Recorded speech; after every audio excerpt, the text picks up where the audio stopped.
మోసెడు ధీరాగ్రగణ్యుడు సింహనాదమై శత్రుసేనల నిద్ర చెదిపి విజయకేతనం నెత్తి నభస్సును తాకెడు వీరుడు కనక కవచధారుడై కాంతివంతమైన నేత్రములతో అగ్ని జ్వాలల వలె అరి వీరుల గుండెల దహించెడు భూభారమును తొలగించుటకై భుజబలమునే ఆయుధముగా రణరంగమున ధర్మమే శ్వాసగా నిలిచెడు మహావీరుడు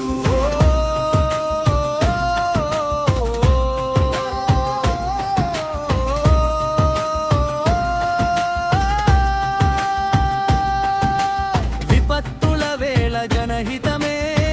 జీవనమని స్వార్థరహితుడై స్వప్రాణమునే అర్పించెడు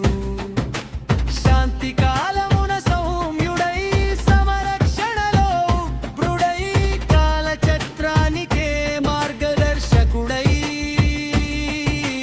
నిలిచెడు వీర శిఖామణి ఇతిహాసాల పుటలలో ఇతడి నామం అమరమై యుగ యుగాంతరాలకును యశస్సు ప్రసరించునది అసాధ్యమనే పదమే తెలియని ధైర్య స్వరూపుడై భారత భూమికి భవిష్యత్తు వెలుగై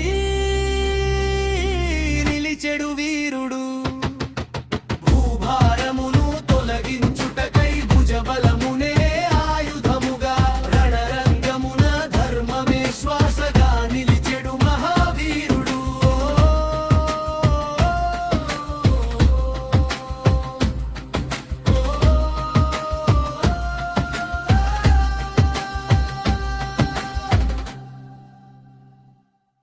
ఖడ్గధారధరుడై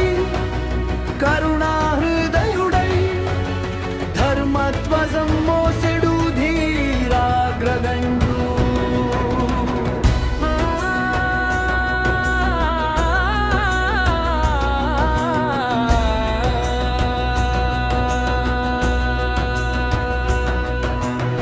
సింహనాదమై శత్రుసేనలని ప్రచేదీపి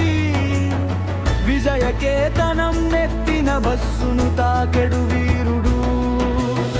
కనక కవచధారుడై కాంతివంతమైన నేత్రములతో అగ్ని జ్వాలల వలె అరి వీరుల గుండెల దహించెడు భూభారమును తొలగించుటకై భుజబలమునే ఆయుధముగా రణరంగమున ధర్మమే శ్వాసగా నిలిచెడు మహావీరుడు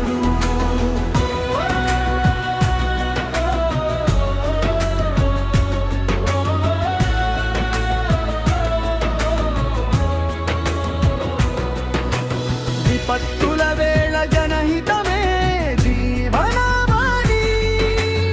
స్వార్థరహితుడై స్వప్రాణమునే అర్పించెడు శాంతి కాలమున సౌమ్యుడై సమరక్షణలో ఉగ్రుడై కాలచక్రానికే మార్గదర్శకుడై నిలిచెడు వీర శిఖామణి ఇతిహాసాల పుటలలో ఇతడి నామం అమరమై యుగ యుగాంతరాలకును యశస్సు ప్రసరించెను